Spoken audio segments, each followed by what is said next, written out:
All right, that's better. Hello, welcome to Waking Up with Waffles, the series where we get up early in the morning and play video games. Today we are doing World of Warcraft, not because we want to, but because we have chores to do. The dreaded daily and weekly chores that I have not kept up on.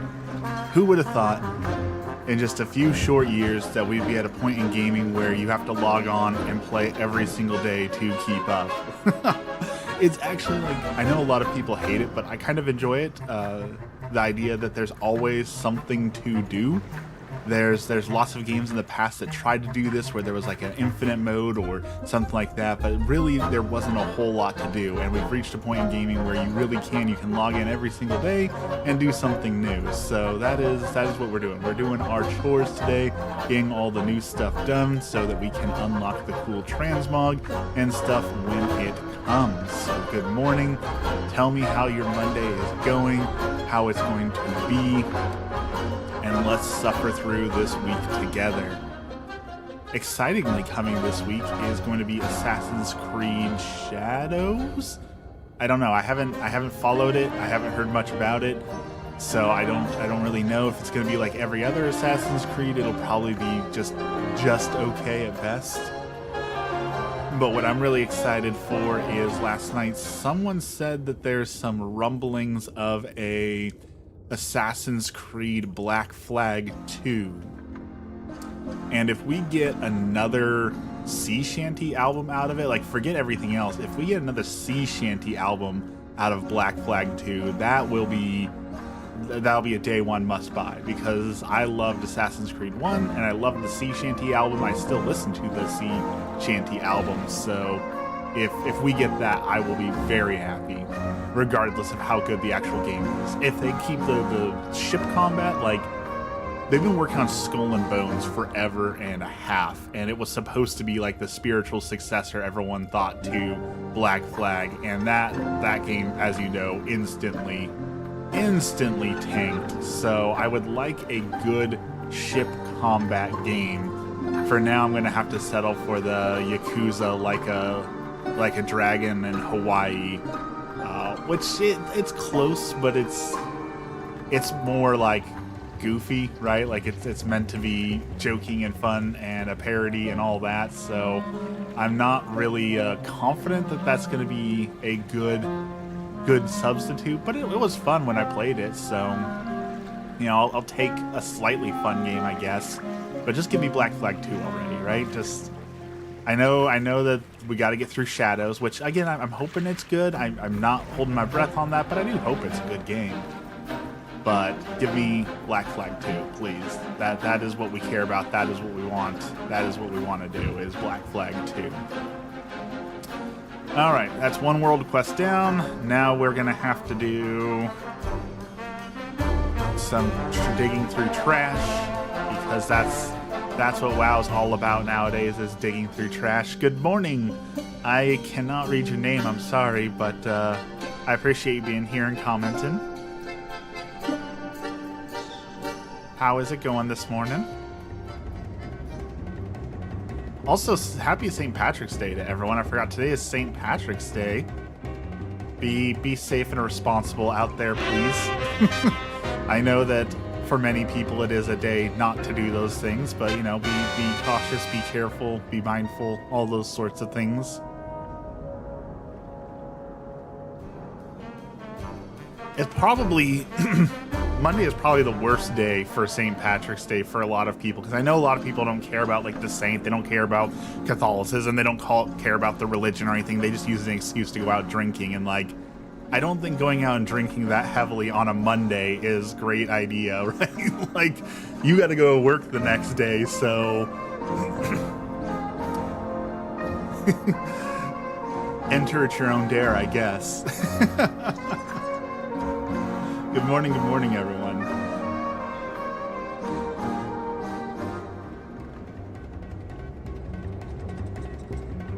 Well, a lot of people, I wish I know like Google and such has like a built-in auto translator. I wish I could get that on chat here so I could see what y'all are saying.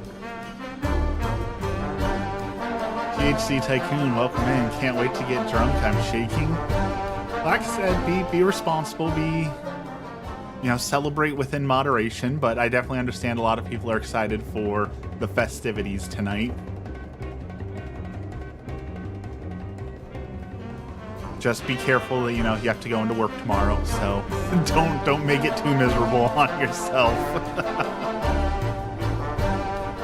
All right, that's one pile of trash we have dug for the day. We've got 2 more piles of trash to dig and like 6 more world quests to do and like 7 rares to take out. So we've got a full list of chores to complete in World of Warcraft today, and that is what we are doing. We are doing chores, because that is always exciting gameplay, is when you have to log on to do chores.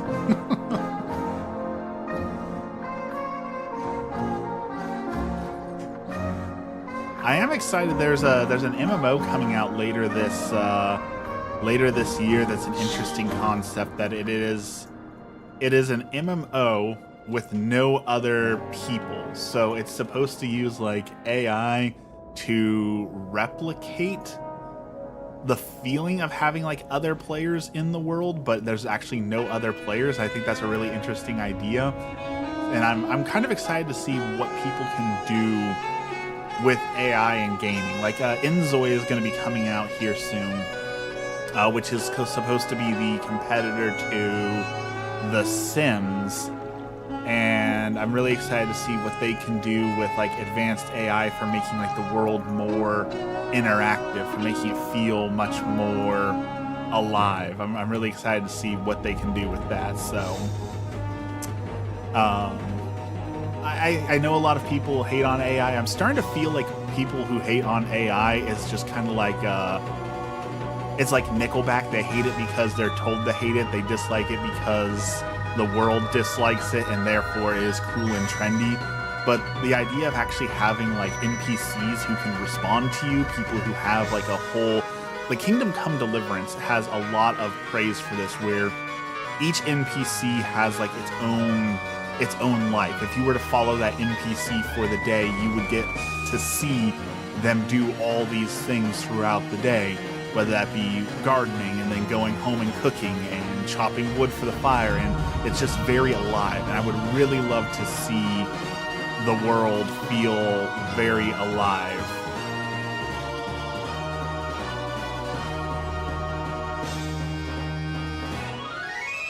So I'm excited to see what Inzoi does with that. I'm very excited for Inzoi. The Sims, I loved The Sims as a kid, but like when I went back and played The Sims 4 recently, I don't know, the game just didn't keep my interest at all. And I know a big part of that was just simply because like I'm very much sometimes a meta gamer, that like I need to get to the end as quickly as possible, the most efficient route, and it's not like The Sims isn't a hard game, right? Like you can optimize it very easily. And I get that it's not the point of The Sims, but that is what I ended up doing. I did not enjoy it all that much, so I'd really like a change of pace and see what Inzoi has to offer to the genre, and see if it's different enough to keep me hooked in on that genre. But cozy gaming has changed so much. I know that Sims is like the OG cozy gaming, but it has changed a great deal. So I'm excited to see if we can pioneer it forward again. We are not doing hot on this pet battle. This last time it went really well. This time it is not going as well. I think we can still win. He's only got 680 HP, but what I'm trying to do is outlast this bomb when it hits me, because I don't want it to hit my next guy. Yes, and it disappeared. That is exactly what we wanted to see, was that bomb disappears, so now we can win the pet battle. Nice. Alright, that's another chore complete. Next chore. Also, everyone is praising this place for the music, and they should. Like, they did such a good job on the music design in this zone for WoW, and like their music team's always pretty outstanding. But I feel like they did even better this time. The last album that was this good, I feel like, was Mists of Pandaria. I really enjoyed the Mists of Pandaria album a whole lot. Alright, we're we're grabbing this package, and we are delivering said package. Because even though we're the savior of Azeroth, the hero of everything, that is what we've been reduced to as package delivery boy. See, where are we even going?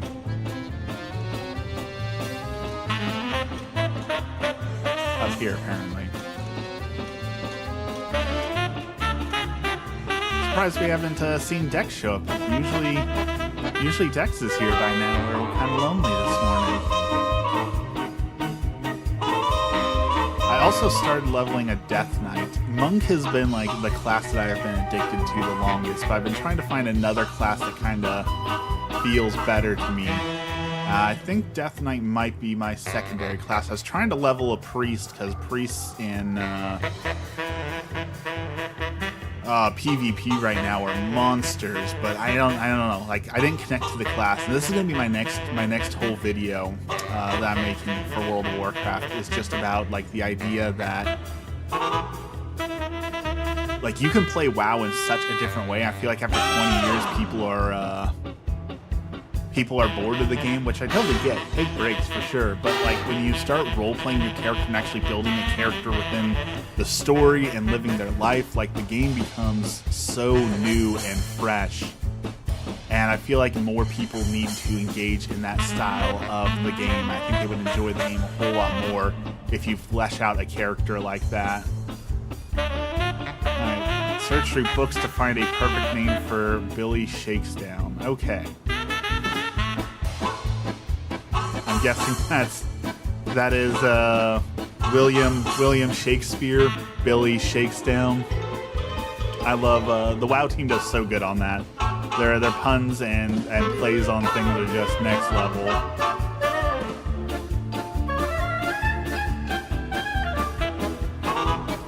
Alright, how many more of these things? We need to do 2 more jobs. We need to do 2 more package deliveries, and then we're done with this chore. And then it's on to the next chore.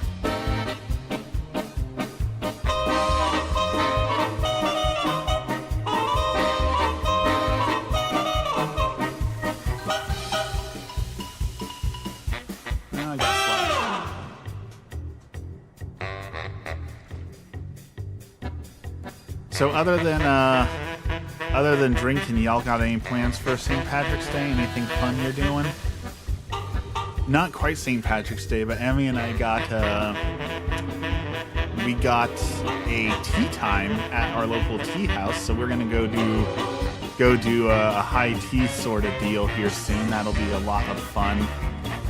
It's one of those things like I never in a million years would I thought that was something I was going to be doing in my 30s, was going to tea time, but I'll be darned, it's really fun. It's really good. You try good tea, get to hang out in a fun area, there's just good ambiance, like, I'm here for it.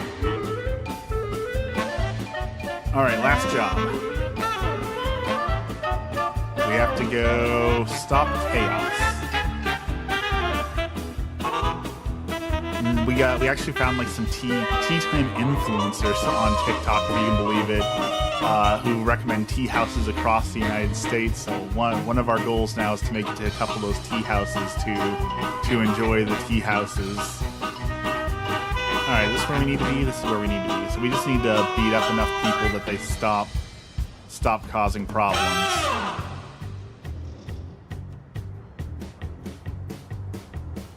Oh, these guys actually kind of hurt a little bit. What's up with that?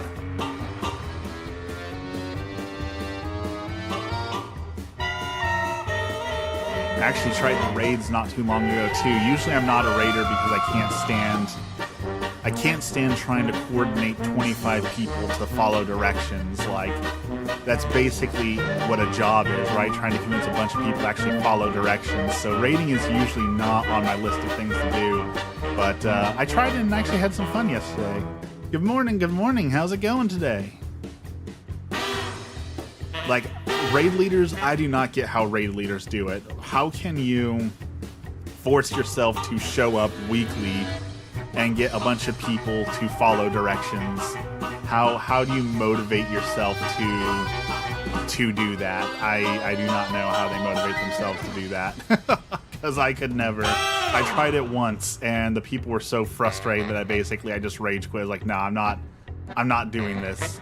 And like, it seemed like everyone who's playing World of Warcraft is there for the same reason, right? They want to beat the raid, they want to get the gear, they want to level up. Great. So why aren't you putting in any effort to learn your class, or to learn the raid, or to do the things you're supposed to do? Like, why does it fall all on the raid leader to tell you what to do? Why can't you actually just do the thing? And it's such a weird phenomenon. Like, we're all here for the same reason, so why are you slacking in a video game? Alright, this quest seems to be glitched, so we're gonna drop it and go do another one, because I'm not here to waste my time. Alright, paper delivery. Pick up the newspaper, help out the newspaper route. Easy enough. Let's go do it.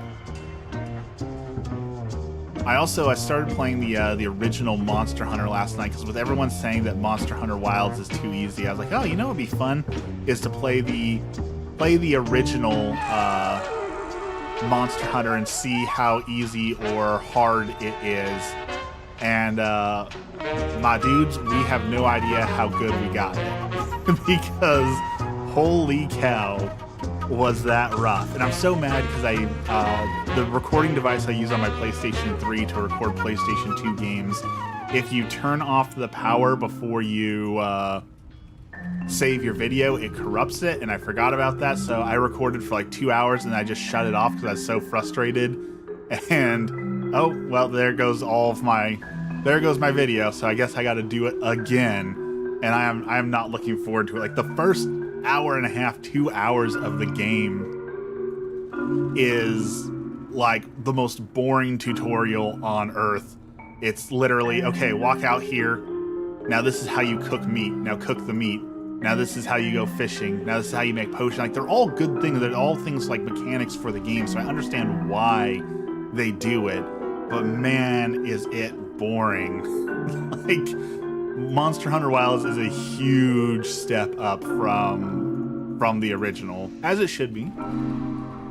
Sometimes the raid leader does master research, or they completed the raid so many times that it's natural, but yeah, people should know their classes at least.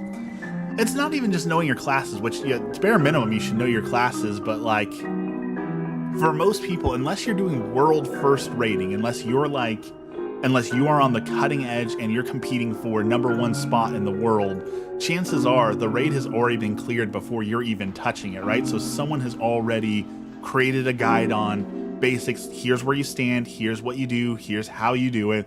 Like, it's the bare minimum you can do is to research that and say, okay, this is the bare minimum of what I need to do so that we can make this raid go a little bit smoother. And like, even that is too much effort for some people. They just want to show up and have, okay, you tell me everything to do and I'll maybe listen to your directions. Or even worse, you have the DPS who's like, well, I do so much DPS, I'm so good that I don't need to listen to your directions. Like, my job is just to DPS, your job is to keep me alive and do everything else. And they'll just stand in puddles of lava and such because, well, I'm so good at this that the healer will just heal me through it and I can continue to DPS. It's madness, which is again why I don't do it. It's not good for my health to put up with raiding anymore. Not that PvP is any better, because PvP is turned into the same thing where it's like, okay, we're playing a map. Our map objective is to capture the carts. So let's go to the carts to capture the carts so that we can win. No, we're just going to go run into the middle of the roads and do team deathmatch and punch each other and do nothing for 10 minutes. Like, I get that you just want to have fun and punch each other, but if you're going to do that, go play a brawling mode where you can do that. Why are you signing up for a game specifically where you have to follow directions if you're not going to follow directions, right? Like, why not go play the other game modes? Why do you have to go ruin everyone else's game so that you can play the way that you want to play? And I know that a lot of people will tell you that whole, like, oh, well, I pay for my subscription so I can play however I want. And that's true, but I just don't understand the logic behind, well, the way I want to play is to play really badly and ruin everyone else's time. Like, I don't understand that mentality of is that really what you enjoy? You enjoy wasting other people's time? Like, that's... I don't know. It seems like you should probably go to therapy or get some help if that's your main joy in life is ruining other people's good time. Like that seems like something that needs professional help probably.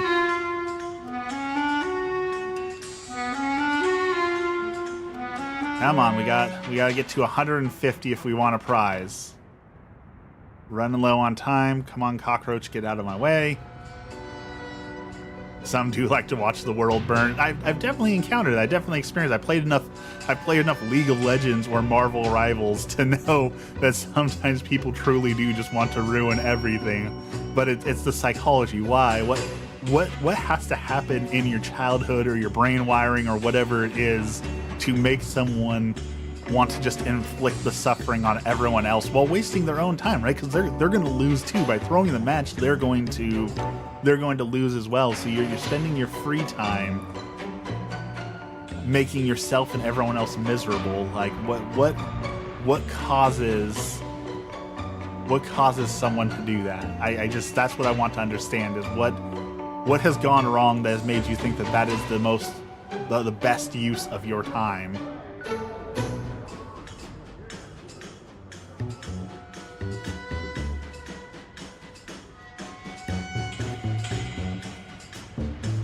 And maybe it's just too much time. Maybe it just boils down to, because I know there's a lot of people who spend 8, 10, 12 hours a day on League of Legends, so their time is worthless. So that's where it comes from, is like, well, I'm not wasting my time because my time has no value. But, you know, someone who works a regular job and only plays 1 or 2 hours a week, like their time is way more valuable, right? That's the only time they're gonna get to play, and it gets ruined. That's awful. Protagonist syndrome. There was a thing I read. I haven't double checked it, so excuse me. 1 second, I need some water.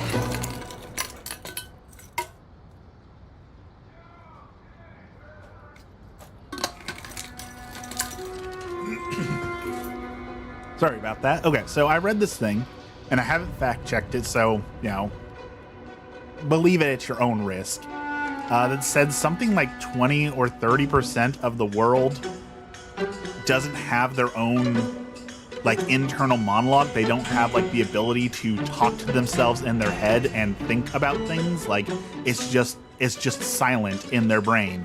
And so like I'm trying to comprehend, how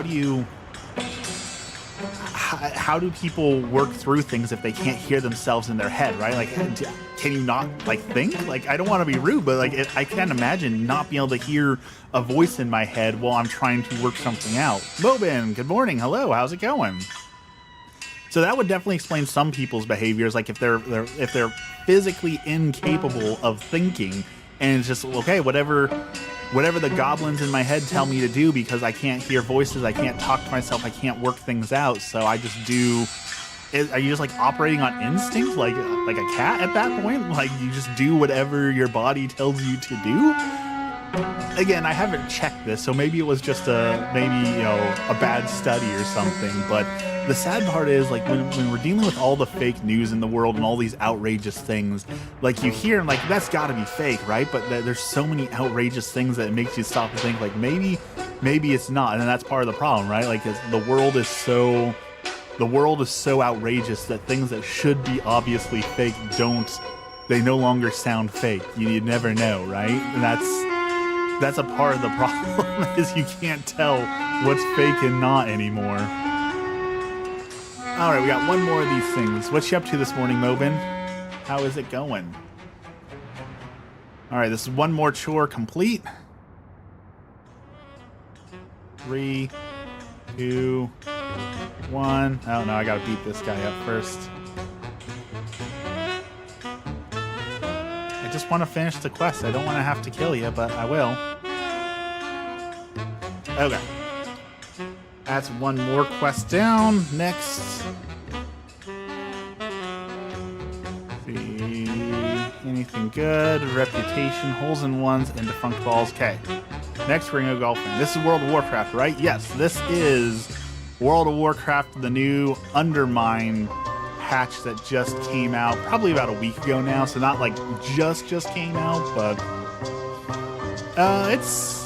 it's actually doing pretty decent. I know I did a review when this expansion first came out and I wasn't too keen on it, but I'm finding a way to enjoy it now, mostly because I'm excited for the next patch. Like this patch, I could take it or leave it. I'm not like super excited for this, but I'm super excited for the next patch where we are going to get housing, the player housing, the role-playing opportunities that we're going to get with that. I am so excited for player housing and getting to build our own housing and everything that comes with that. So I'm playing now to catch up and get my characters ready for the next expansion, which is going to have hopefully bards, hopefully tinkerers, and the ability to build our own housing. That is going to be very excellent. I am very excited for that. So here's hoping that they got one more good expansion in them. And I know that like EverQuest 2 is still going. World of Warcraft's been around for 20 plus years now. Like it's past its prime, so I'm hoping one more good one in there, right? Like how much longer can World of Warcraft realistically go? Like it can't possibly go on forever.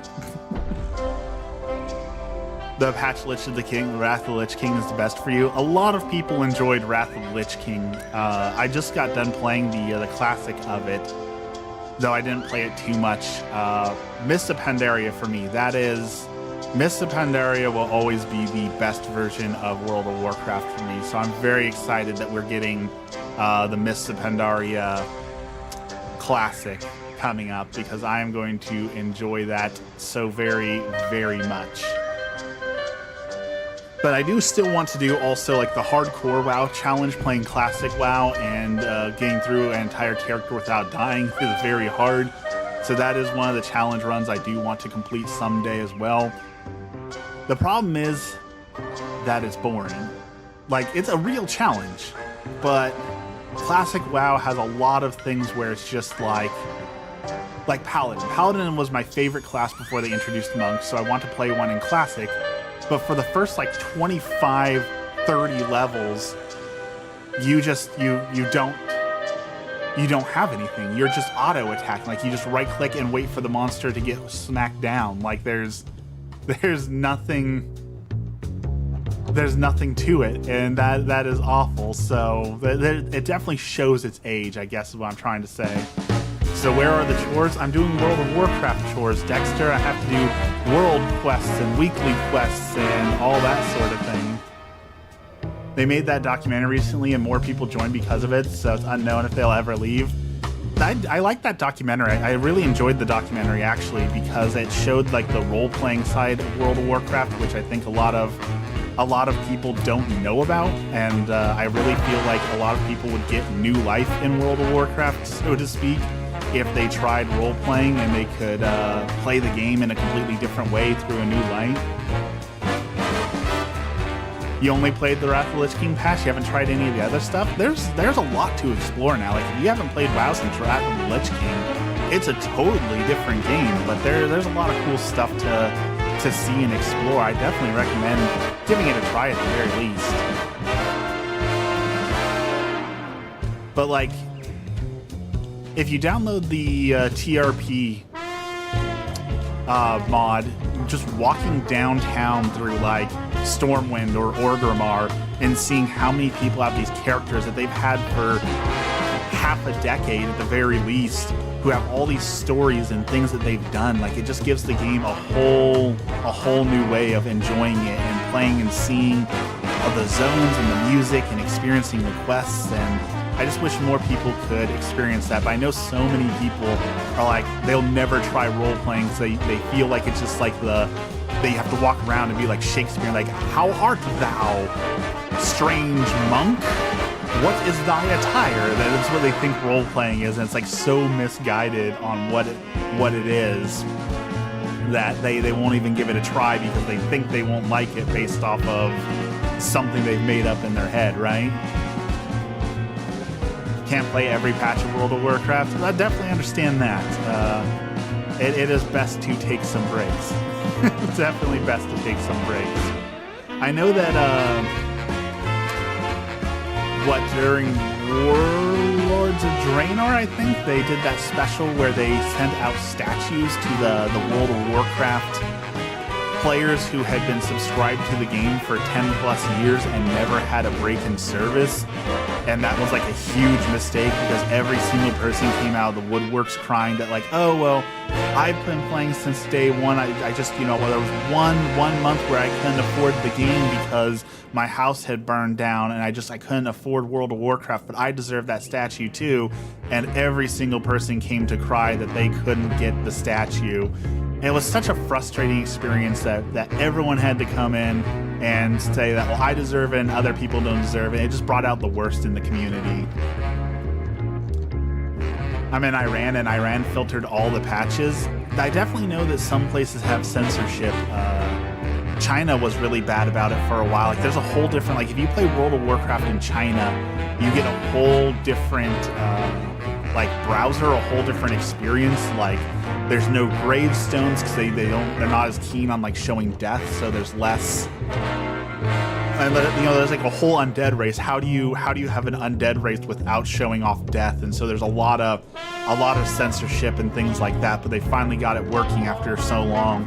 So I imagine something like that might come eventually to your area, but who knows? I know that there's a lot of places that have a lot of censorship on games. Germany is surprisingly sometimes harsh on censorship. I know that like there's an old game, Carpocalypse, I think, where you have to drive around and run people over, and Germany said no to that unless you turn them into zombies and make the blood green instead of red, because we don't want a game where you just run people over.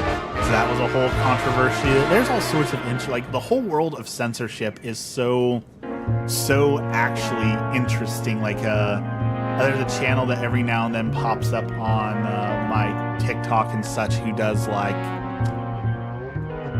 what do you call the world of censorship with like Yu-Gi-Oh cards, and you see like when a Yu-Gi-Oh card is imported, what they censor, what they remove, and sometimes it's just like straight up nudity they're taking off of there, but a lot of times it's really strange. Like one card is just it's a lake and there's butterflies flying over it, but the censorship was originally there was like a hand poking out of the water, like implying someone was drowning, and the censor said, no, we can't show that on a kid's card.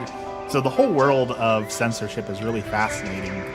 The ping is bad. That's the one thing, even if you can get past censorship, you can't fix bad ping, right? And that is the worst and most frustrating thing.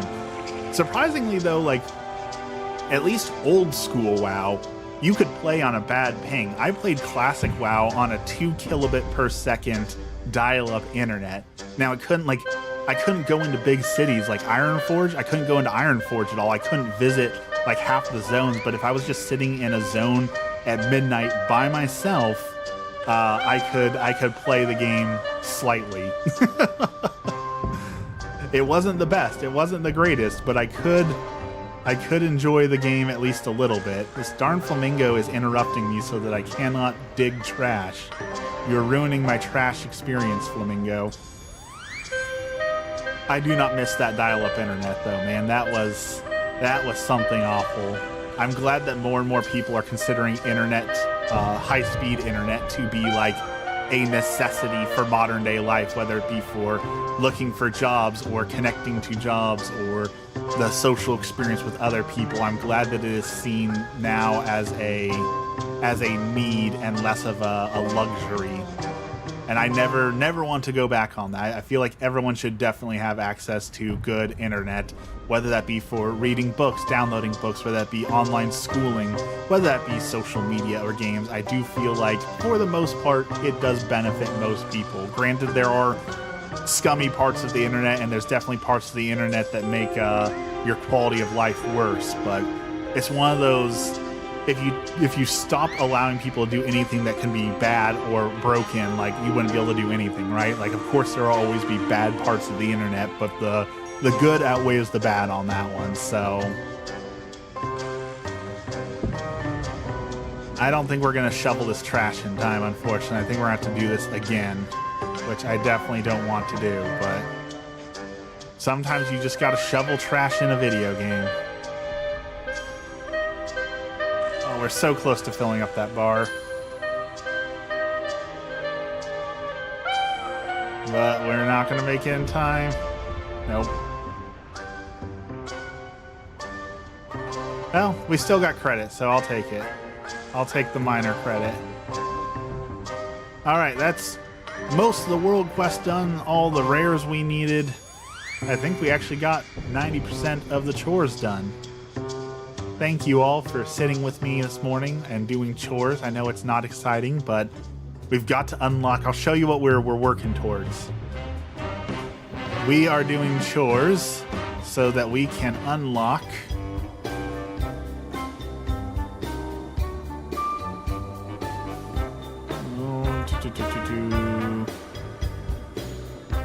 this.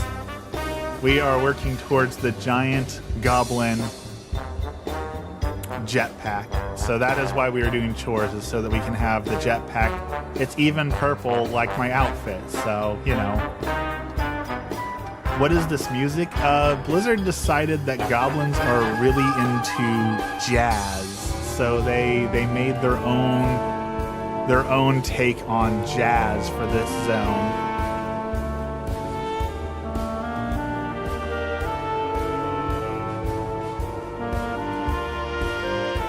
We hit renown level 8, so we are still far behind, because I think we need renown number 18. We need level 18 to unlock the jetpack, and we're level 8, so we still got a whiles to go, but it's one of those things you log in every single week and you slowly do it, and eventually you'll get there. I actually really enjoy the outfit my character is wearing. They made a whole bunch of Sailor Moon outfits, so they're all inspired by like magical girls, so I'm really digging that vibe. Definitely is great you're able to catch me. It's like midday for you now though, right? Time to actually go start the day and do things. Alright, these are a couple more world quests we gotta do. This is the last of the chores. We gotta go to the Coca-Cola Coast. Well, I'm trying to be on a schedule now, so I'm trying to stream Mondays, Wednesdays, and Fridays at 5 a.m. Pacific time. That is the schedule I am trying to hold myself to. So hopefully I will be a little bit more predictable in being able to be caught. Turn down the audio just a smidge. Okay.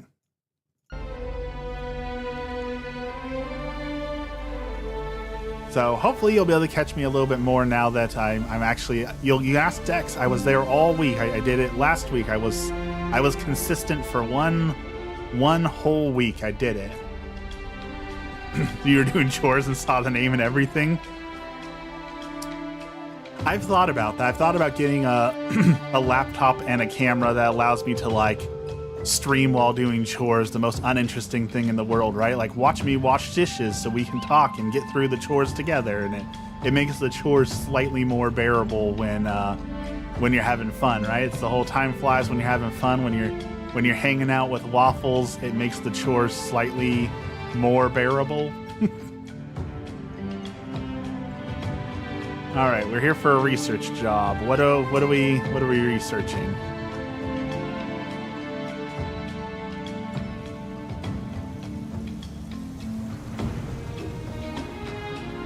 That's what we're researching. Okay.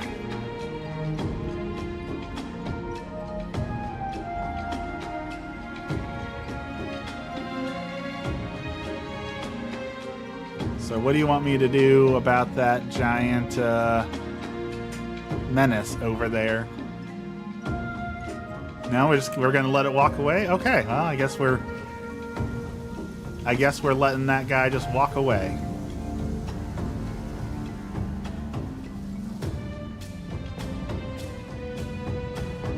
I also started finally the final, or not final, the season 3 of Invincible has finally like completed. Like the whole season is out, so I started watching it because Emmy doesn't like to watch a TV show until it's like completely out. So now that it's completely out, we have started season 3 of Invincible, and holy cow, is it so good. Like the first episode has been so good already. I'm so excited to see where it goes this season. I really, really enjoy Invincible. Hopefully they're already working on season 4. Because I want more. I want more Invincible, please. It is such a good superhero show.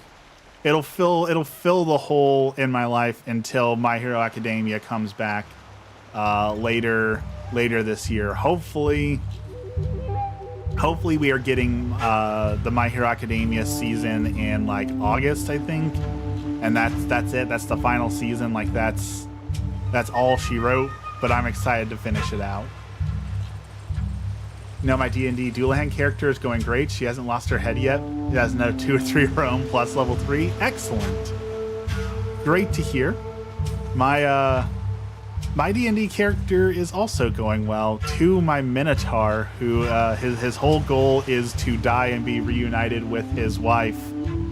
He has not died yet. He is trying very hard.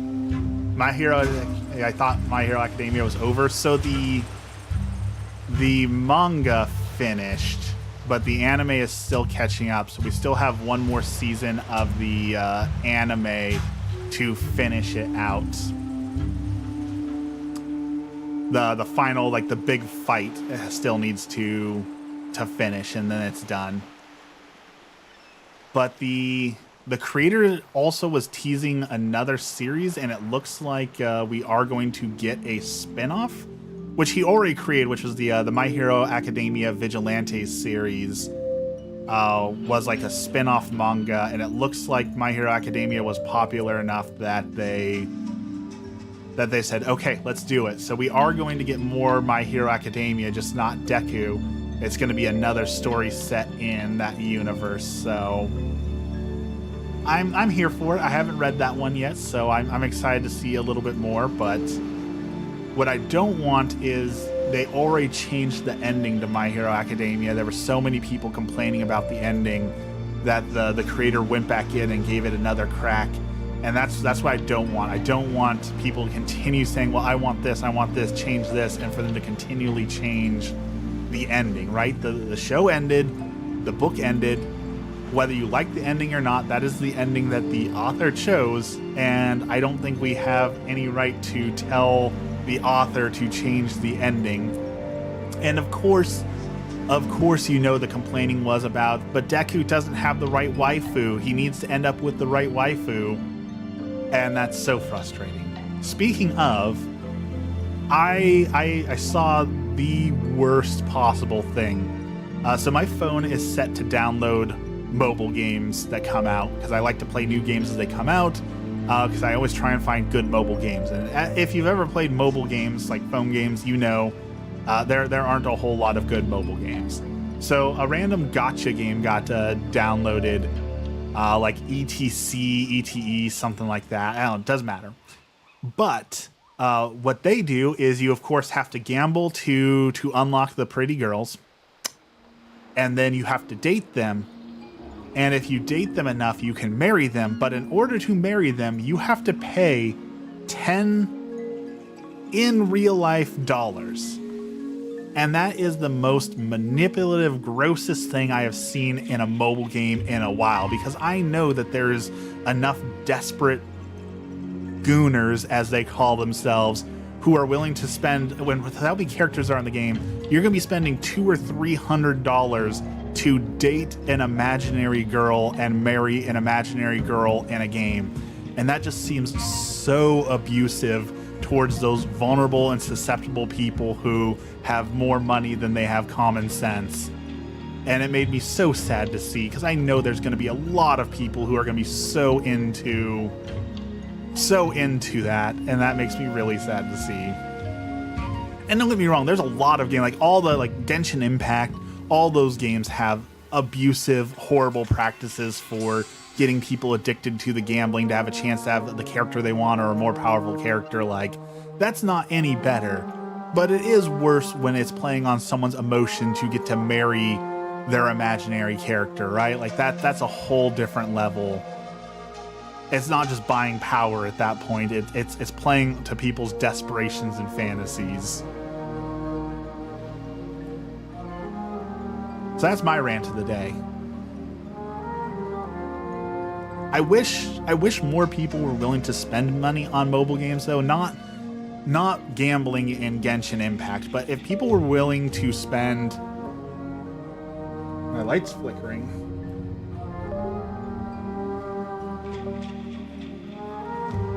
There we go. If people were willing to spend $5 or $10 on quality mobile games, maybe we could move away from this system where everyone releases free mobile games because no one's willing to pay money for it, and then instead they're willing to pay money for gambling.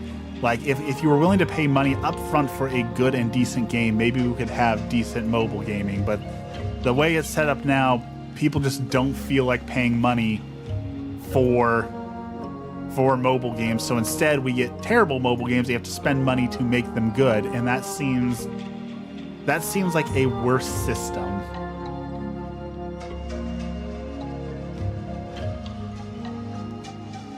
Like, there was one that I'm really enjoying. I can't remember its name right now, but the gameplay system, it's a roguelite, because everything's a roguelite right now. But you play as a vending machine, a claw machine, and you have to pick up your attacks and items by lowering the claw down and picking up the attacks out of like a claw machine.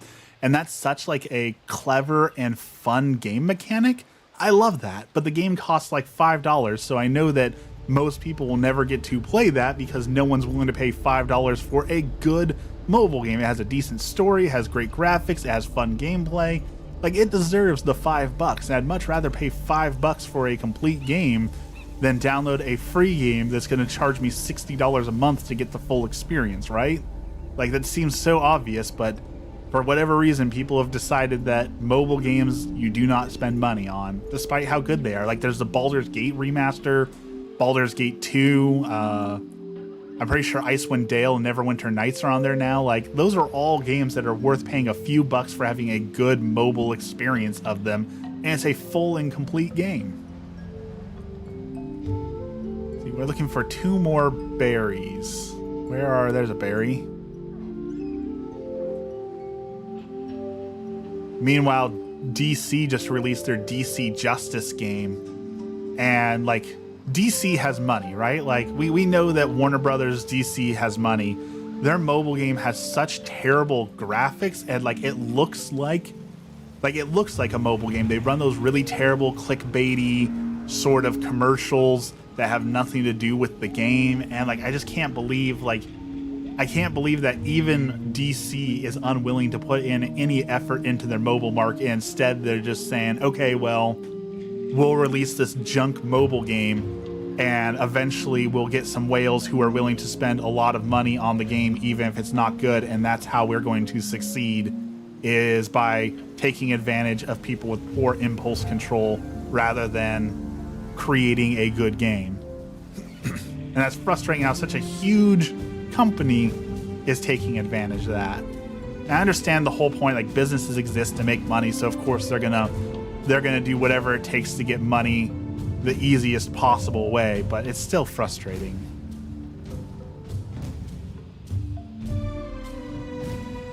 All right, are we done with this yet? You gotten all the things you need, Jazz?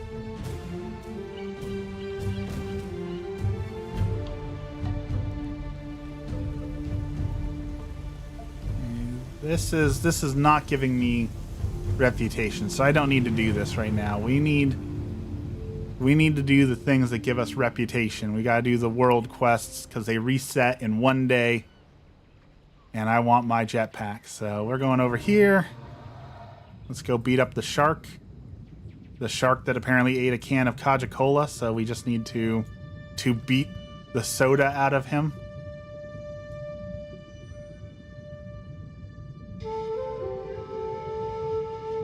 Okay. That was fast. All right, one more quest. We've got support beams placed. We got to make the Kaja mine a safe place for the workers so they don't go on strike.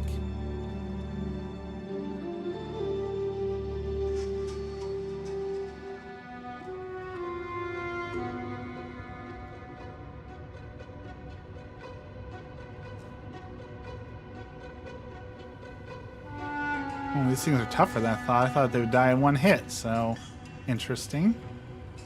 All right, there's a support beam. There's one. Nope. One support beam placed. It's gonna take forever.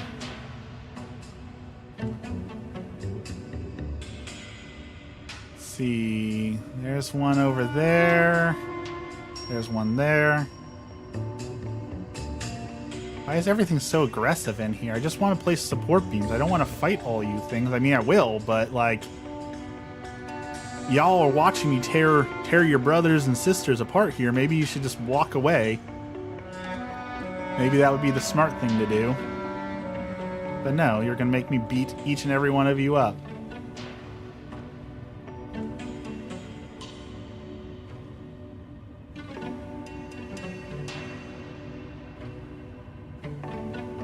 Trying to think if there's anything interesting coming up here soon. I talked about I got a tea time set up. I'm gonna go to a tea house later this month. Sadly, things have not been super interesting. I feel like the last few months have just been eat, sleep, work a whole lot. So I'm really looking forward to, Emmy and I have been talking about going back down to Wolf Creek is our favorite little inn to visit, where it's just out in the middle of nowhere, so it's a good place to just sleep and relax and get away. There's lots of good photo opportunities because there's like a what do you call it, a wildlife safari down there, so it's always fun for wildlife safari to get to see the animals and take photos. And like, I feel like I finally got my dream camera, and I feel like I've taken the least amount of photos this year, so I really need to get out and do some photography. There just hasn't been really anything interesting to do photography of. It's just been very bland to me. I haven't been very inspired, so I need to go out and find something to take photos of. I need something to get that inspiration back, because I have been very bad about that, and the state fair is coming up and I don't really have very much to show off this year, and I really want to win the state fair, even if it is rigged and every year I get upset at it. I still want to enter the competition, so I need to find some interesting birds or city life or something. I feel so stale with my photography lately. Part of the problem with that is usually I do staged photos. I really like putting together staged photos, but Emmy and I are really trying to focus on like the anti-consumerism. Like, we buy so much junk and we live with so much junk in our lives. Like, I like putting together staged photos, and don't get me wrong, it is art. I'm not saying it's not art, but I feel like it's such a waste to purchase so many things that I'm going to use one time for a photo, and then they just end up sitting in a drawer. You know, like, I don't want to contribute to all that plastic waste and other things, so I need to find a better way to do staged photos. What do I mean that it's rigged? What I mean by it's rigged is, at the state fair, the judges seem to be very, very biased. And so if you don't submit a picture that they like, you won't win. Despite it's supposed to be like a fair judged on the quality of the photo, the subject of the photo, the skill of the photo, the art of the photo. Last year, it was very clear the only winners in the entire section were bird photos. So it was very clear that the judges only liked bird photos. And there were not just my photos, there were some amazing photos that were taken there that were just absolutely wonderful. And they didn't even get looked at because it's not a bird, and I really like birds, so you need to do bird photos, and that's really unfair to the photographers. And like, oh, they're so frustrating. One of the categories is Oregon, because that's the state I live in, right? I live in Oregon. So their whole thing was your photo needs to be something that represents Oregon. So I went to a local coffee shop and I took a absolutely stellar photo of the coffee house, because coffee culture is super huge in Oregon, right? Like sitting in coffee houses, we're the birthplace of Dutch Brothers, which is a coffee shop. Like, it is without a doubt an important part of our culture here in Oregon. Granted, a lot of people do have coffee culture. I'm not saying like, oh, we're the only people in the world who have it, but it is important. We have a couple famous coffee houses here in the Pacific Northwest in Oregon. Like, it's a big deal. And they told me that no, coffee's not important to Oregon, but they did let a rodeo photo through, which granted, yes, we do have rodeos in Oregon, but guess what?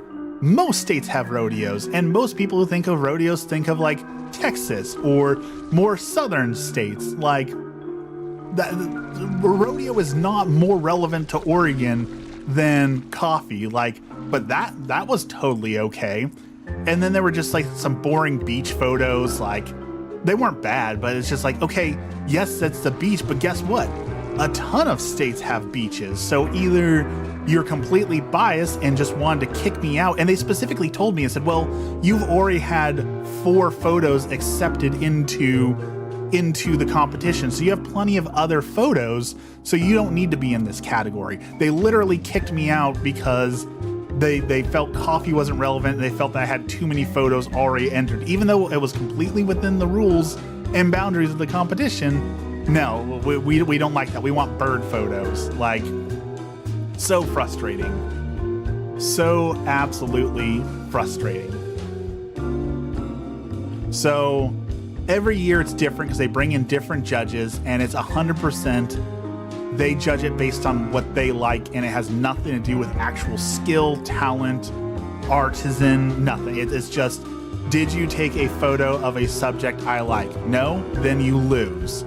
And that is it. And you never know what those boomers are going to like that year, right? So it's completely random. So you've got to submit, okay, well, we're going to do this year, I'm going to throw a couple bird photos in because they seem to really like bird photos.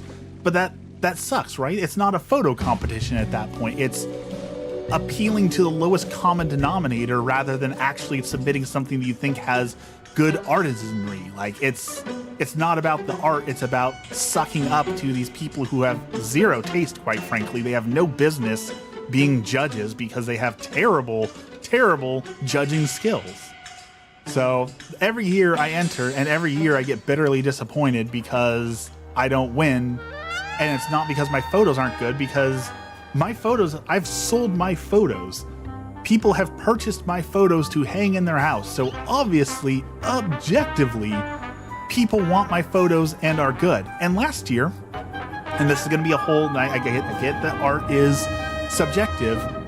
Okay, so how can you say that my photo loses to this photo when someone spent $100 to buy my photo and hang it, and that photo didn't sell? Like, shouldn't that tell you, like, obviously this is the better photo if it has sold and people want that photo hanging in their house, whereas this photo has not? Like, that seems like a fairly obvious choice to me of which one is objectively the better photo if the people have determined which one they want in their house. But no, that doesn't factor into it at all either. Maybe a puppy or two. So I've told this story before, so you other people have heard this, you haven't. I did submit a dog photo one year, and it was the weirdest thing because the dog photo sold. Somebody bought a picture of someone else's dog to hang in their house. And then to me, that is like the weirdest, like, why do you want some stranger's dog hanging in your house? Like, I don't get it. Don't get me wrong, I'm very happy that they purchased the photo, but I'm really confused why. Like, maybe the original owner happened to be at the fair. I was like, oh, that's my golden retriever. I want that photo. Like, maybe, but like, I guess, like, people, like, there's that famous painting of like the dogs playing poker, right? That's a really famous painting that a lot of people have. Gamer Afton, welcome in. Thanks for dropping by. So I understand people do like purchase photos of dogs, but that's like a painting, right? That's different. That's a comedic. There's a whole piece of that art. I just couldn't imagine going to like a thrift store and seeing someone else's dog and be like, yeah, I need their dog in my house right now. Like that's what my house needs. That's the decorum I need, is someone else's dog in my house. I don't get it. Bubbles here. Welcome.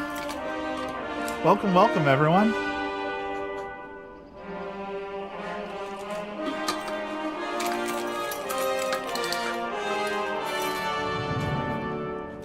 But, you know, it's their money, right? So if they want to spend... All you can hear is the music? Really? I thought I turned it down even more. All right, let me bump down the music a little bit more. Is that better?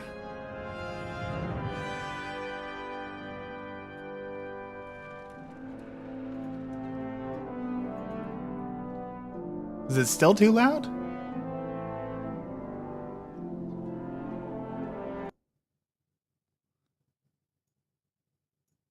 Okay, how about that? Could never play much of it considering you're free to play. I mean, there is a whole community of people who play World of Warcraft only as free to play, and their goal is to make their characters as powerful as possible in like level 20 bracket. So there is a whole interesting dynamic for people who are playing the game as free-to-play players who are just trying to be as powerful as they can for the free-to-play cost. So there's a whole interesting community around that, as well as we were talking about earlier, the roleplay community. You can still do participate in like the role-playing side of the game, even if you can't play the regular game. So there is still some stuff you can do as free to play, but I understand that it's less fun, right? When you can't get to max level and stuff. I definitely understand part of the game is still locked away for you, and that's not nearly as fun.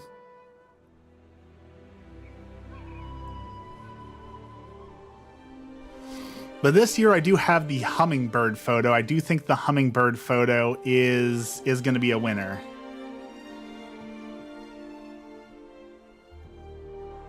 Can't make me do in-game purchases. My dad played WoW back in the old days, and it's the reason WoW was one of my first games I ever played.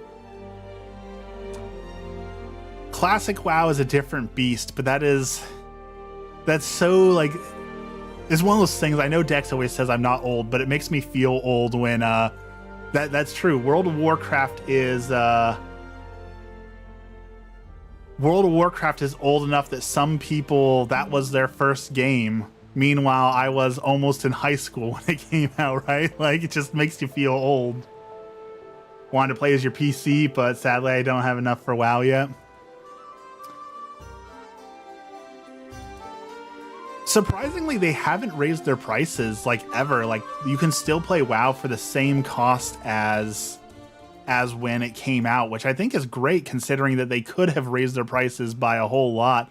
Especially considering they have 3 different versions of World of Warcraft going on now, so they could charge you for Classic WoW, for the latest Classic, and then they could charge for the regular base game. So all in all, I'm surprised they haven't, especially since like what Microsoft owns them now, so you know that they're going to be more money hungry than ever.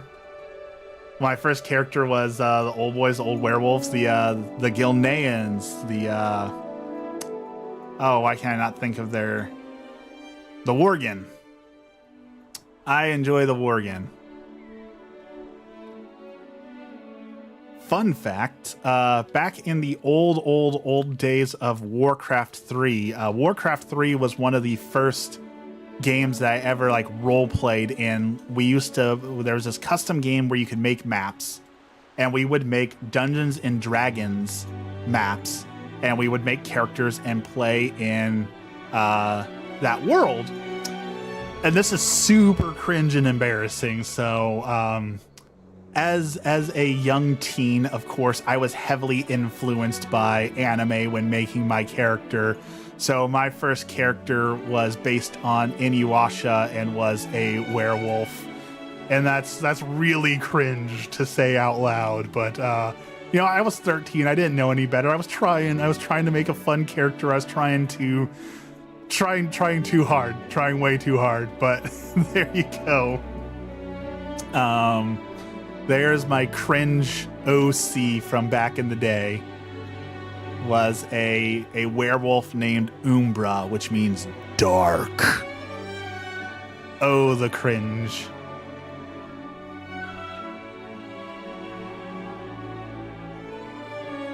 Come on. Oh, no, it's going to kill me. Oh, we didn't get blown off the edge. Thank goodness. Inuyasha, right? Inuyasha is so bad, but for so many people back in the day, getting into anime was either you got Dragon Ball Z on Toonami, Sailor Moon on Toonami, or you got Inuyasha. Or maybe if you were really lucky, you got Full Metal Alchemist. Those were, for most people, that was like the starting anime you got. And I could see why a whole generation of like parents were like, I'm not watching that anime garbage, because they watched their kids watching Hamtaro or Inuyasha and were like, yeah, that's not for me. I'm still young. I don't want to annoy y'all, but I have no idea what you're talking about. So Inuyasha is an old anime from the 90s that it's like the peak cringy teenager love story. It's about a half demon who falls in love with a time traveling schoolgirl from modern day Japan, and he wears a special necklace that is cursed that makes him obey the orders of this time-traveling girl. And so if he misbehaves, she has to scream, sit boy, at him to make him fall over to control the demon within. It's all very cringe. Tenshibuya, Gundam's Wing, Sailor Moon, Yu Yu Hakusho, Big O, so many more. Yu Yu Hakusho is pretty good. I need to go back and finish Yu Yu. I only saw the first season. You're lucky you started with Fruit and Attack on Titan. Modern anime has at least gotten a little less cringe. Don't get me wrong, there's still some things in there like Grape Rush and My Hero Academia that's definitely still cringy, but the 90s and early 2000s animes were definitely something wild and different.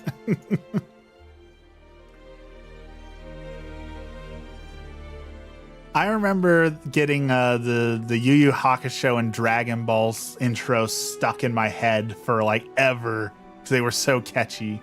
Code Lyoko wasn't bad, but man, was that art direction was, that early 2000s CGI 3D effect. It looks terrible and has not gotten any better.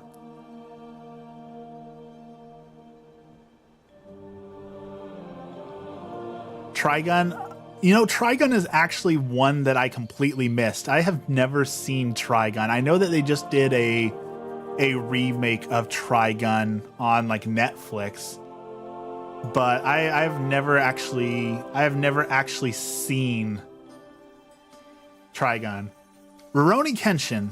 I love Rurouni Kenshin.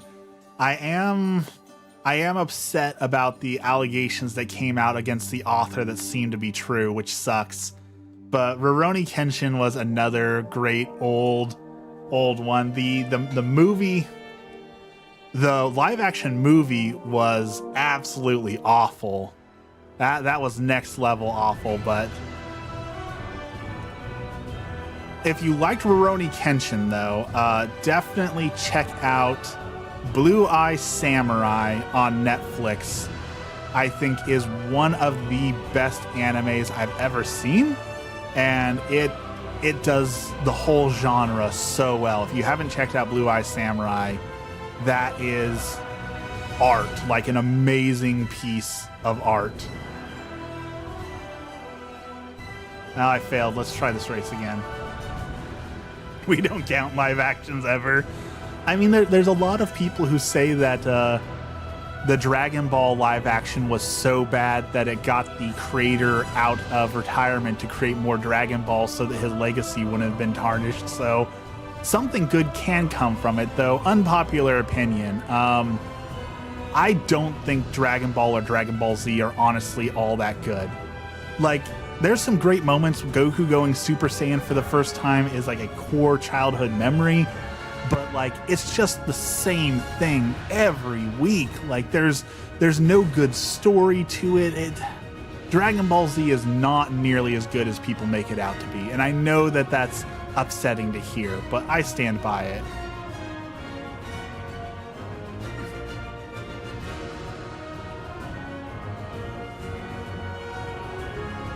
Don't ever say that movie again. I used to own it. I know, like the Death Note movie, people hated the live action Death Note that Netflix did. I didn't actually think it was too bad. I kind of enjoyed it for what it was. It obviously wasn't as good as Death Note, but Death Note isn't as good as Death Note after like 10 episodes. So I enjoyed it for what it was.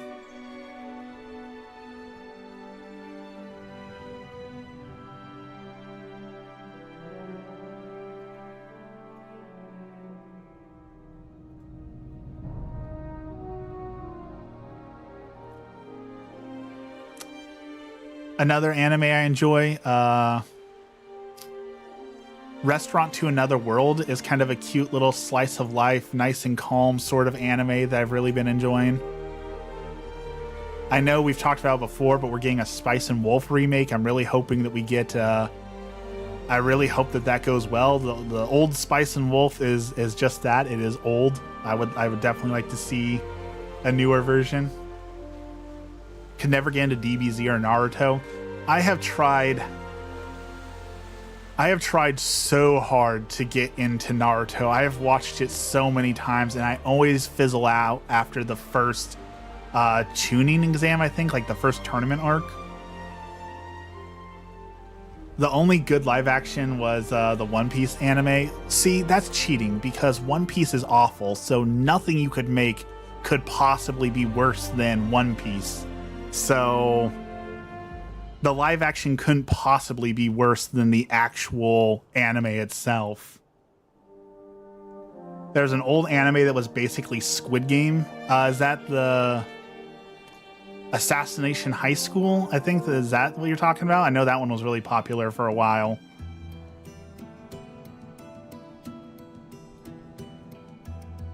I am a certified One Piece hater. I will never pass up an opportunity to talk about how awful One Piece is.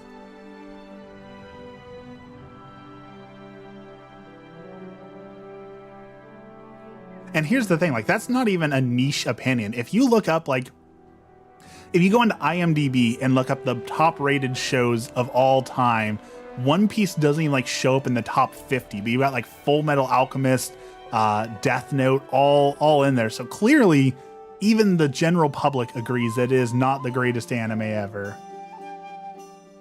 And Full Metal Alchemist does deserve that spot. Although I know horrible opinion, but I prefer the original Full Metal Alchemist to Brotherhood. Even though I know Brotherhood follows the anime a little bit more closely, I still prefer the original as compared to Brotherhood.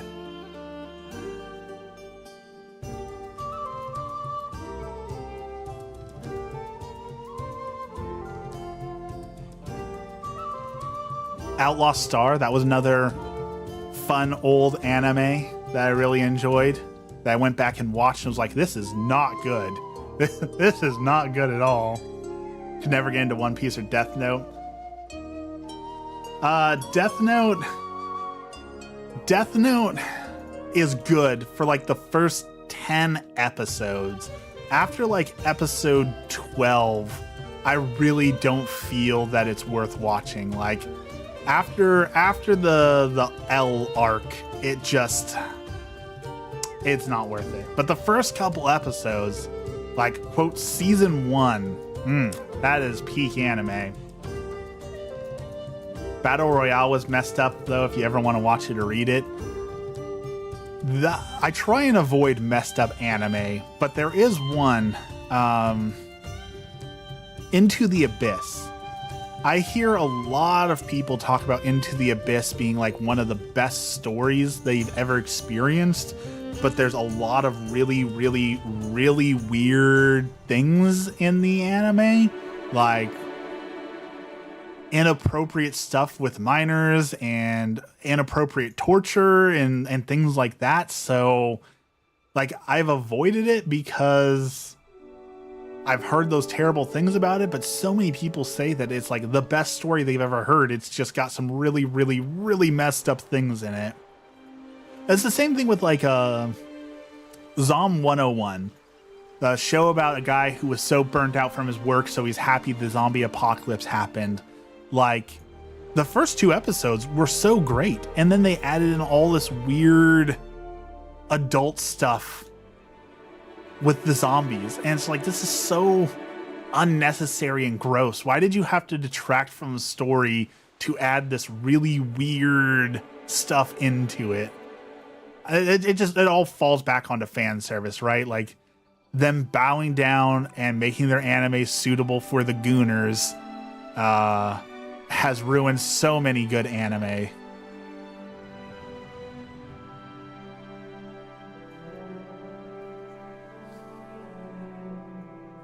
So many good animes ruined because of that.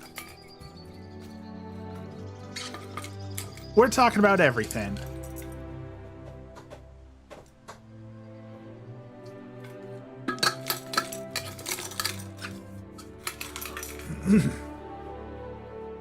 Zom 101.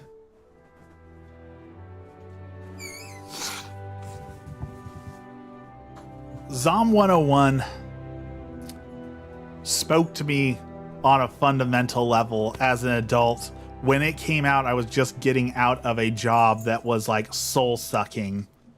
And so that thought of like, I wish the world would end so I don't have to go back into work. Like, I had that thought many a times, so it spoke to me on that level. Dororo may turn you off. Good music, though. Is Dororo? There's one that I want to watch that I haven't. I don't think it's Dororo, but it's about like there's like a lizard guy as the main character. I know that's not helpful at all, and like a world full of mutants or something. I've heard that one is really good. What's it? It starts with a D, but I can't remember the rest of it.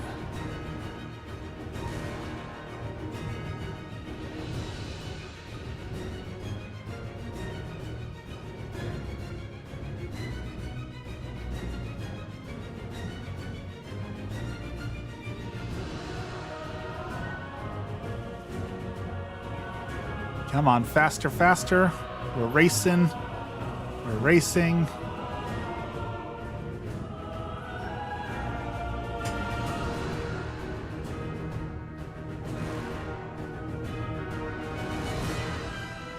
Finish strong. All right, 65 seconds. Not bad.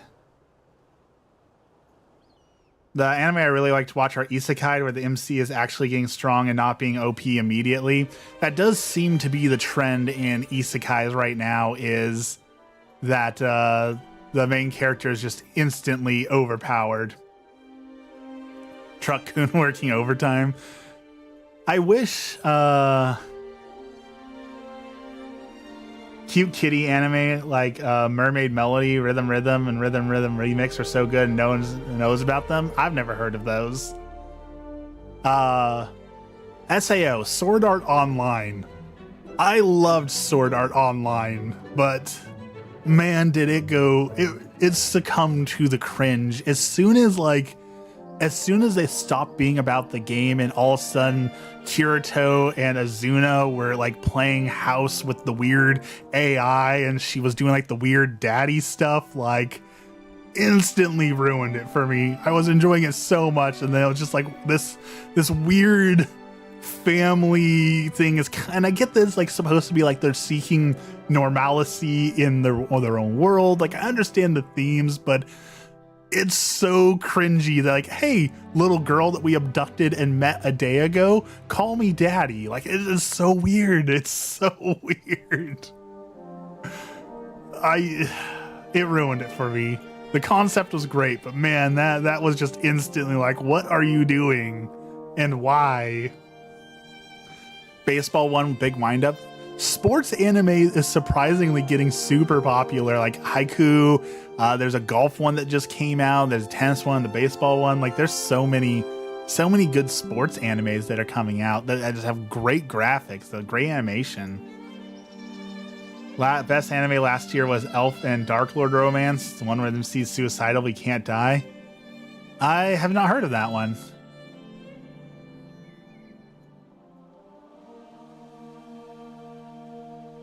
Never watched SAO. It's the first 5 or 6 episodes are pretty good, but like Death Note, only a little bit of it is worth watching, and then it just goes off the rails so fast and so hard.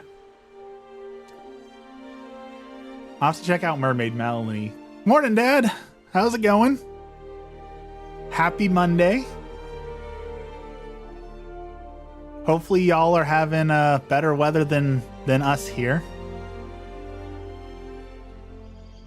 We are supposed to get rain for the next 10 days straight. Just miserable, cloudy rain.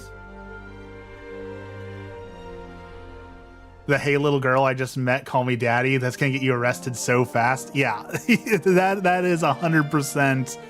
That is 100% how I felt watching SAO. That is, yeah, it's morning, so I'm in the Pacific time zone, so I stream at 5 a.m. I get up early to entertain y'all. 80 degrees. That sounds nice. I will take 80 degrees. Watching the stream while playing Power Washing Sim. I heard that we just got Power Washing Simulator 2 was just announced. I heard a lot of people are really excited for Power Washing Simulator 2 to be coming out. I gotta play the first one. I have not played the original Power Washing Simulator, so I'm behind the times on that. But the next game I'm getting, saving my pennies to get Inzoi, the sim competitor, is hitting paid early access on March 29th. We're gonna get the Sims killer, and like, if you know any history of gaming, you know that any game that claims to be the X killer is always going to fail. We have like Haze was going to be the Halo killer. No one remembers that. Warhammer Online was going to be the WoW killer. Nobody remembers that. We had Wildstar was going to be the WoW killer. Nobody remembers that. Like, anyone who comes for the king seems to fail miserably. So I'm really hoping that Inzoi does not fall into that fallacy of, I'm going to be the Sims killer and then it'll be forgotten in a week. So I'm really rooting for them.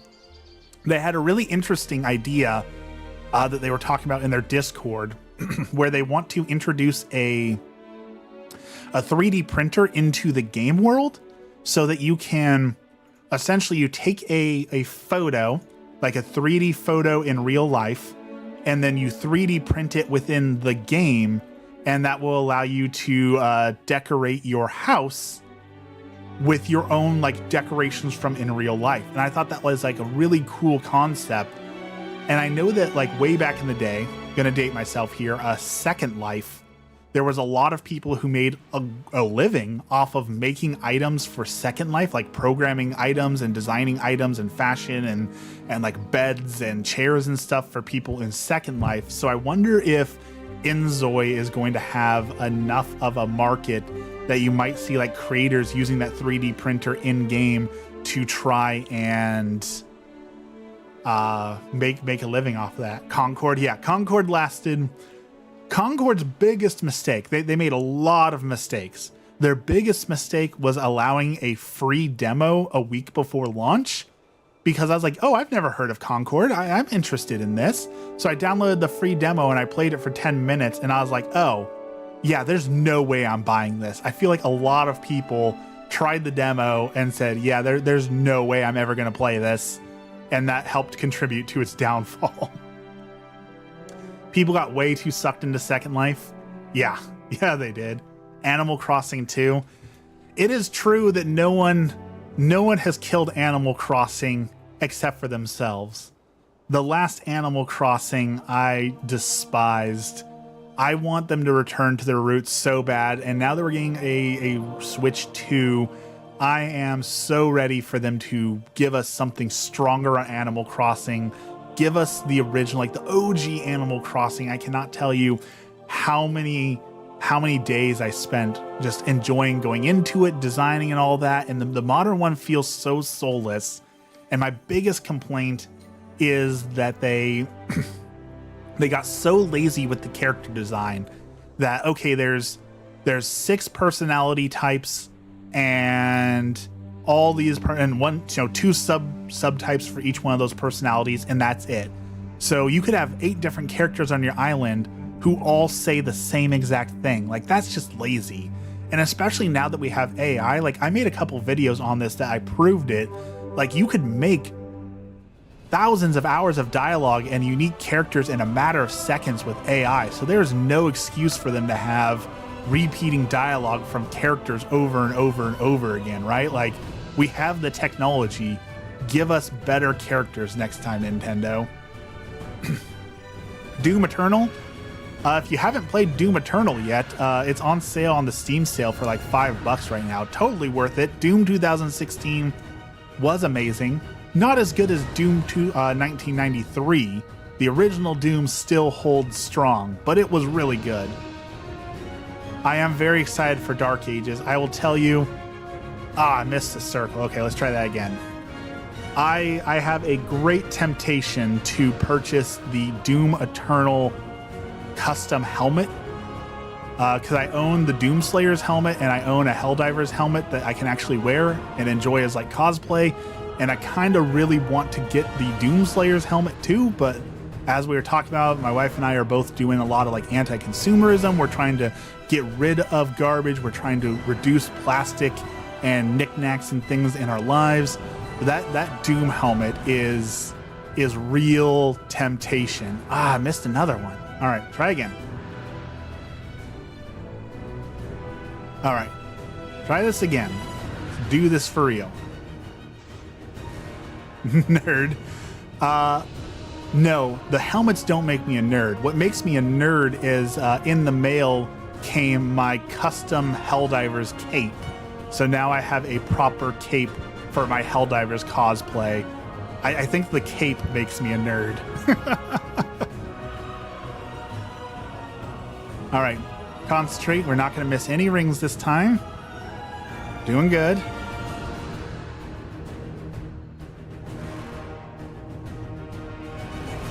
In between the trees. Don't hit the branches. Okay. Doing good. Don't hit the ground. Finish strong. 51 seconds. New personal best. Look at that. I played GoldenEye before Doom. GoldenEye was great back on the N64. How much is the helmet? The helmet is $150, I think. Which, again, that's what I'm saying. $150. This is one of those things I constantly struggle with. And I think it's good to wrestle with this. It is a good thing to wrestle with. It is whenever I go to make a purchase, like buying a $150 helmet that I'll probably wear twice and take a photo with, and then it'll just sit on my shelf for me to look at, is how many people could I feed at like our local free fridge with $150. Like I could fill our local fridge for the hungry for $150. That $150 I could donate to the food bank, and it would give like 100 Thanksgiving dinners to the hungry. That $150 could pay the water bill for my local church for one more month. Like every time I go to make a purchase, that's where my mind goes. Again, I think it's a healthy thing to say, like, okay, am I spending my money frivolously? Am I using the gifts from God well? God has blessed me with a great job with money, so am I spending it well? So, and it's good to wrestle with those things. It's also good to have art. It's good to spend money on yourself. It's good to take care of yourself. But I think it's also good to sometimes take stock and say, do I really need this? And with the helmet, it's just so much of a, I don't think it's not enough of a need that it overrides the things I could do with that money elsewhere, you know? I have Cloud on his motorcycles from a remake edition. That's rent for my month in my country. Exactly. You know, it seems like such a waste for something that, again, is just going to sit on my shelf. I know it is. Like, I'll wear it once. I'll take a picture. It'll be cool. But for the rest of the time, it's just going to sit on my shelf. And in like a year, I'm going to be like, I'm tired of that sitting on my shelf because my room is dirty because there's so much stuff I'm trying to get rid of. Like, do I just need more stuff to sit on my shelves? No, I don't need more stuff to just sit on my shelf. So I probably won't get the helmet, but the temptation is there. There is a real temptation to get that helmet.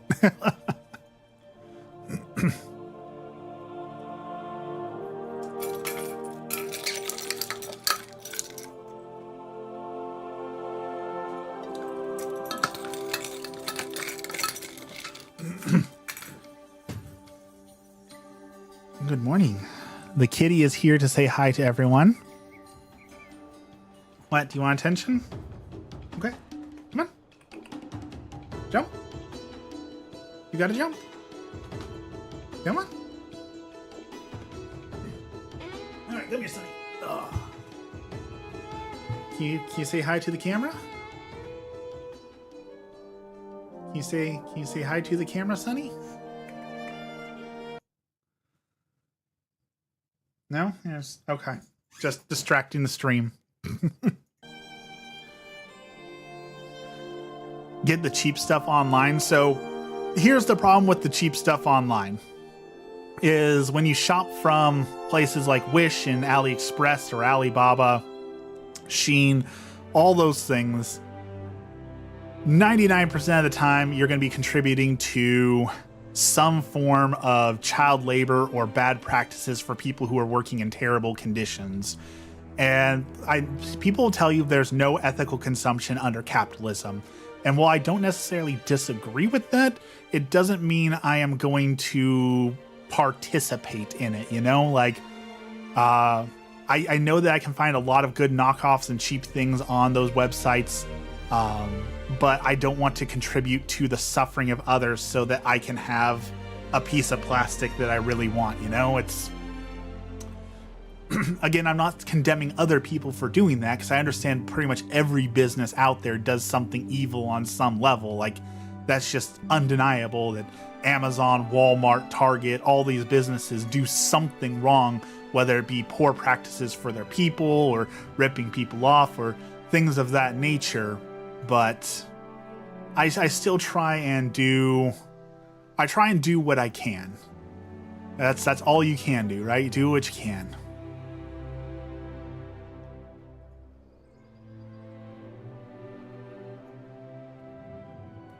Oh, you know what? He's hungry. His food dispenser went out of food this morning, and I forgot to fill it back up last night. So the cat is very, very upset with me because his morning breakfast has been delayed by 2 hours, and that is the worst crime of all, is not feeding the kitty.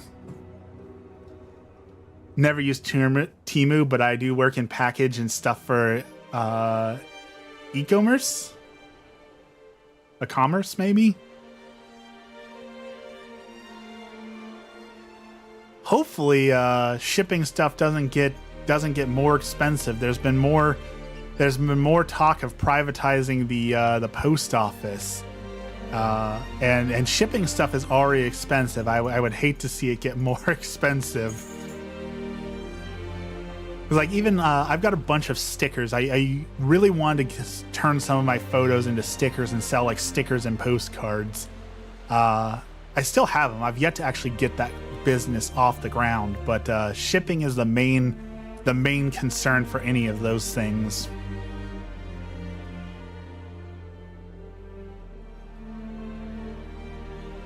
All right, we've made a little bit of money. We've done all the chores we need to do today. I'll call it a successful day, a successful stream. We have gotten all the chores and stuff done that we wanted to do.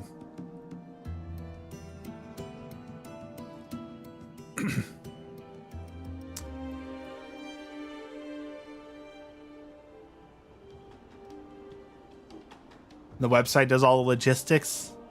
The other thing that like a lot of those places like Wish will do is they like to steal art because the copyright law and stuff international is not nearly as strong as some people would like it to be. People will like steal people's stickers designs and then resell their stickers at half the cost and basically take the original artist out of the picture. And that's always awful to see people's artwork get stolen. Although this hasn't happened to me yet. I've always said if someone stole one of my photos, like definitely I'd be upset if someone stole one of my photos, but at the same time, I'd kind of be flattered if someone liked one of my photos enough that they wanted to steal it and use it. Like, not gonna lie, I'd be at least a little flattered that someone would want to steal my artwork, you know? But I understand why it's upsetting to people. I'm not saying it's right. I'm not saying I don't understand. I'm just saying I would at least be a little honored that someone felt my stuff was worth stealing. Have to receive orders, pack stuff, and give it to our logistics partners.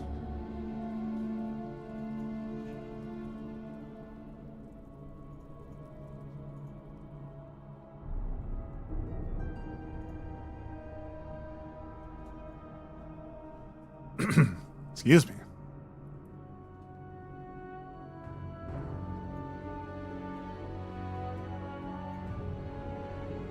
It says there's the plant.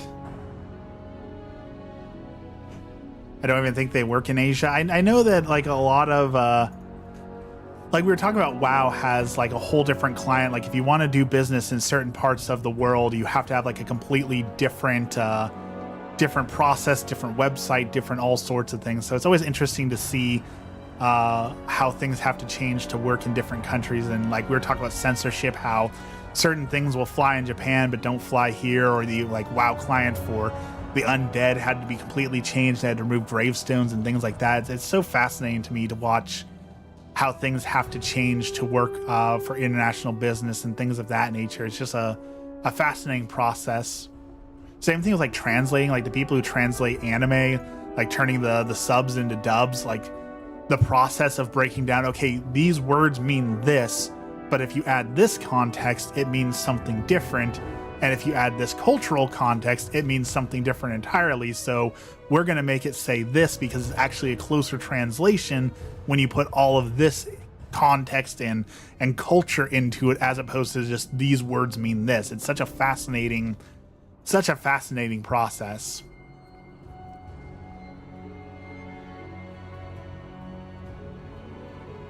Archer actually does a really good Archer I highly recommend. The first 4 seasons of Archer, give or take, are really good.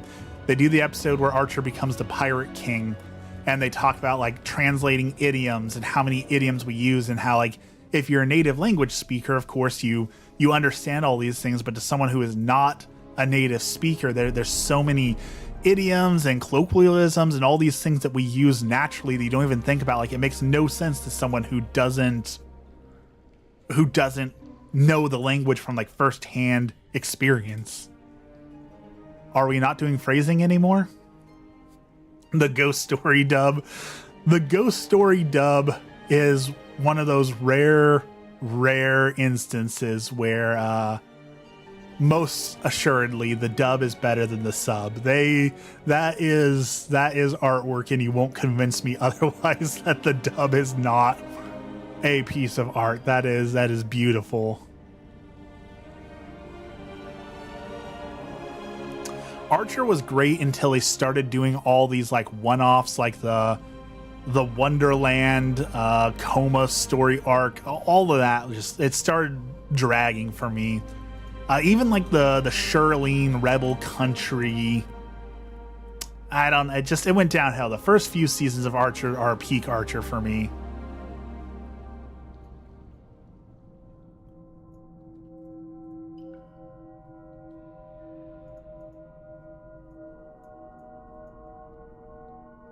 Time to head to bed. Perfect timing, because it's about time for me to end the stream and go get ready for my actual job. So I'm there with you. We're just about ready to end ourselves.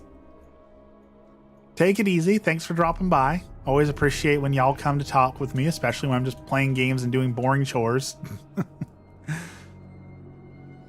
In fact, yeah, let's do it. Let's go get ready for work. As always, let's end with our prayer. In the name of the Father, the Son, and the Holy Spirit. Our Father, who art in heaven, hallowed be thy name. Thy kingdom come, thy will be done, on earth as it is in heaven. Give us this day our daily bread, and forgive us our trespasses as we forgive those who trespass against us. And lead us not into temptation, but deliver us from evil. Amen. Lord, thank you for this blessed day. Today we continue to pray for the health of the Pope. Help our Holy Father to get better. We pray for world leaders that they may find a way to bring about peace to the world.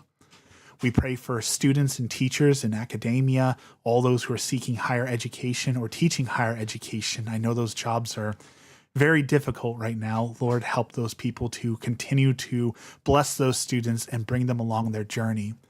We pray for the catechumens who will be brought into the church within the next month. Lord, help to guide them towards you as we get ready for this Easter season. And finally, we pray for the souls in purgatory, those souls who have been forgotten, those souls who have no one left to pray for them. Lord, help them. All this we pray in the name of the Father, the Son, the Holy Spirit. Amen. Thank you so much, everyone, for joining me. I always appreciate having everyone here. Thank you so much. Have a blessed day, and we will see you all again on Wednesday morning. Hopefully, I'll have Monster Hunter Wilds working by then so that we can enjoy that game. But until then, enjoy your St. Patrick's Day. Have a wonderful holiday. Have a wonderful Monday. Have a blessed day.